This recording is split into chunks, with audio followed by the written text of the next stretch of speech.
Tuhan, sedikit sajakah orang yang akan diselamatkan? Jawab Yesus kepada orang-orang di situ, berjuanglah untuk masuk melalui pintu yang sempit itu. Bapak dan Ibu, saudara-saudari, ada seorang pahlawan India atau bapak bangsa India yang sangat terkenal dan sangat dikagumi oleh orang-orang India, bahkan juga oleh banyak orang yang bukan India. Pahlawan atau tokoh besar ini bernama Mahatma Gandhi. Mahatma Gandhi ini seorang yang beriman Hindu, tetapi dia rajin membaca. Bahkan kitab suci pun juga dia baca. Dia hampir setiap hari membaca kitab suci dan begitu tersentuh dengan ajaran-ajaran Yesus. Belas kasihan, pengampunan, kemurahan diberikan. Dan dia banyak terpengaruh oleh ajaran Yesus. Cinta kasih dan pengampunan. Bahkan salah satu motto perjuangannya adalah melawan penjajah tanpa kekerasan. Nah, karena begitu terkesannya dengan ajaran Yesus, suatu waktu ketika dia keluar negeri ke Eropa, dia ingin juga merasakan doa bersama dengan orang-orang Kristiani, pengikut-pengikut Yesus. Dia masuk di salah satu gereja. Kebetulan dalam gereja itu adalah gereja yang beraliran khusus untuk orang-orang kulit putih. Maka ketika dia masuk, petugas yang menjemput atau yang menjaga di pintu itu menanyakan, "Anda dari mana?" Dia katakan, "Saya dari Asia, orang India." Lalu dia jalan masuk, duduk dengan tenang di gereja.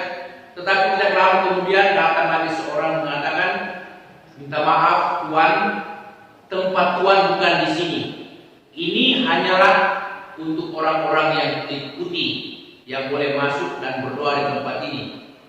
Dia keluar dengan penuh hormat dan dengan tenang dia melangkahkan kaki keluar. Tetapi sesudah itu dia tidak lagi terkesan dengan cara hidup orang-orang Kristen, pengikut-pengikut Yesus. Suatu waktu dia ditanya, "Apa pesan Anda mengenai kekristenan?"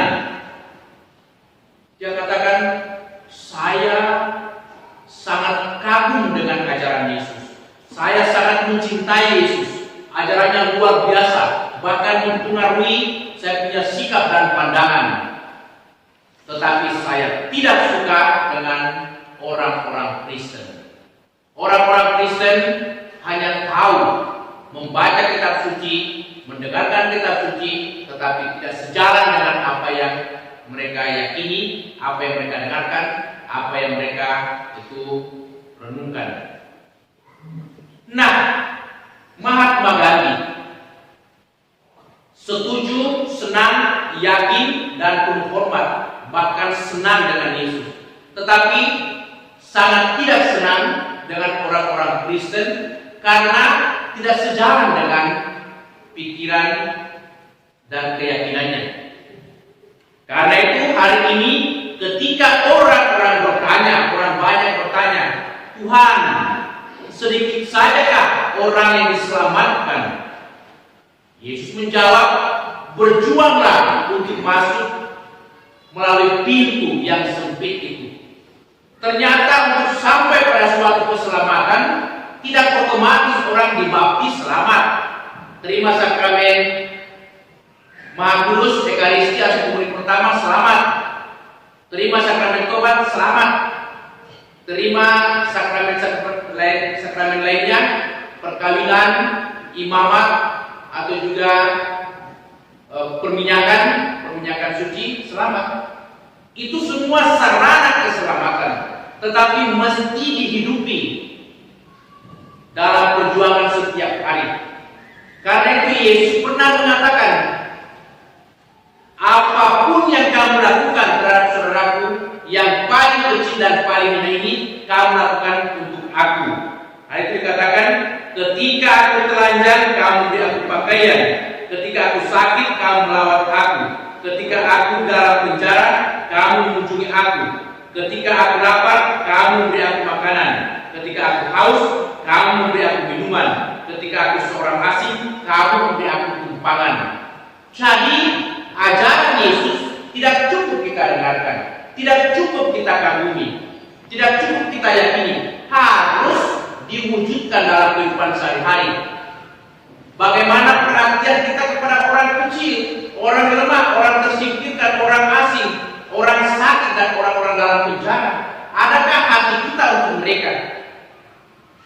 Ataukah kita tidak pusing dengan orang-orang seperti itu? Kita sibuk dengan urusan pribadi kita. Kita sibuk dengan urusan keluarga kita. Kita tidak mau terlibat.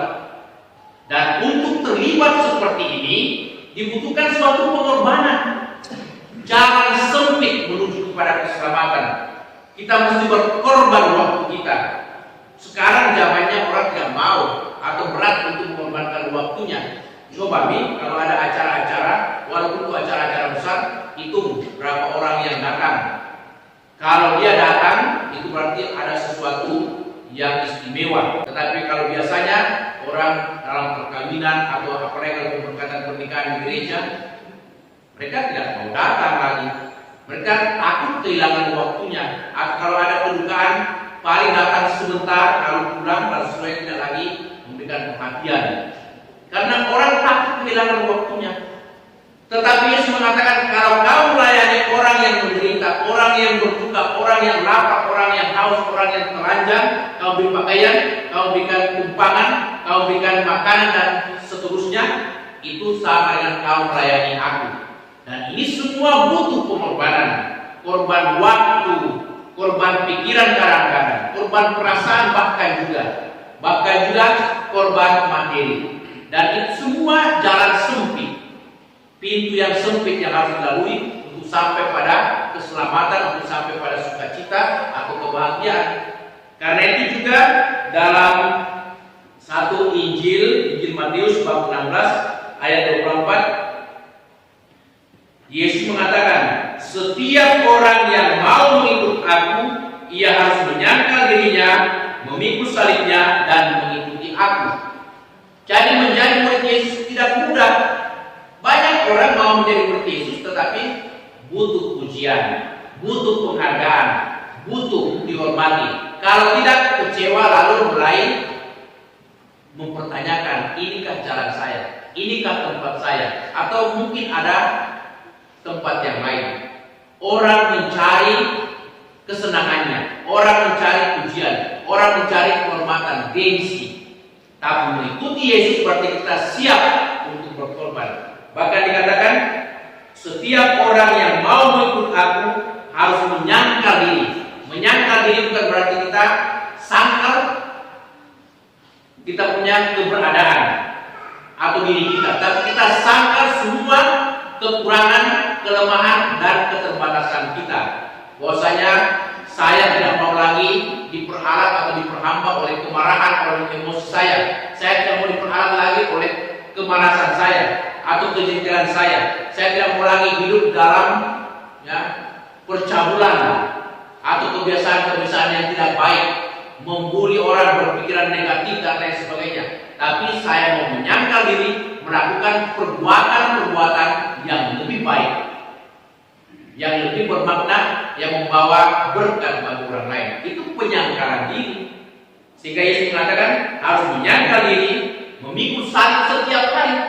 Orang Kristen bakal dikatakan murid Yesus kalau dia berani menghadapi berbagai macam cobaan dalam hidup, berbagai macam masalah, tantangan, kesulitan. Itulah baru dikatakan memikul salib. Sehingga memang dalam bacaan kedua hari ini dikatakan, hai anakku, janganlah meremehkan akan didikan Tuhan, dan janganlah putus asa apabila engkau diperingatkan olehnya. Karena Tuhan menghajar orang-orang yang dikasihinya dan menyesal orang-orang yang diakuinya sebagai anaknya. Jika kamu menerima ajaran, maka di situ Allah memperlakukan kamu sebagai anaknya. Jadi ketika ada cobaan, ada kesulitan, ada masalah dalam hidup, katakanlah ini salib, jangan kita lari. Kadang-kadang Tuhan mau menguji kita, dalam arti mau melihat betulkah kita percaya, betulkah kita mengandalkan Dia, betulkah kita sungguh menyandarkan harapan kita kepada Dia. Itulah murid Yesus. Tapi ketika kita hanya mengandalkan kekuatan kita dan ada kesulitan, lalu kita mulai bersungut-sungut mempersalahkan orang lain, terlebih mempersalahkan Tuhan, maka sebenarnya kita belum layak memikul salib.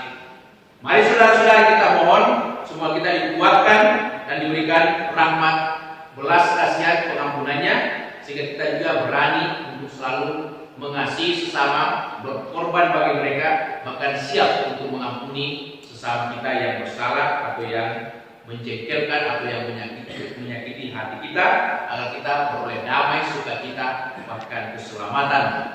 Amin. Terima kasih saudara-saudariku yang telah mendengarkan sabda Allah dan renungan hari ini.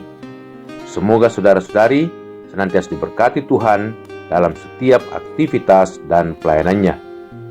Amin.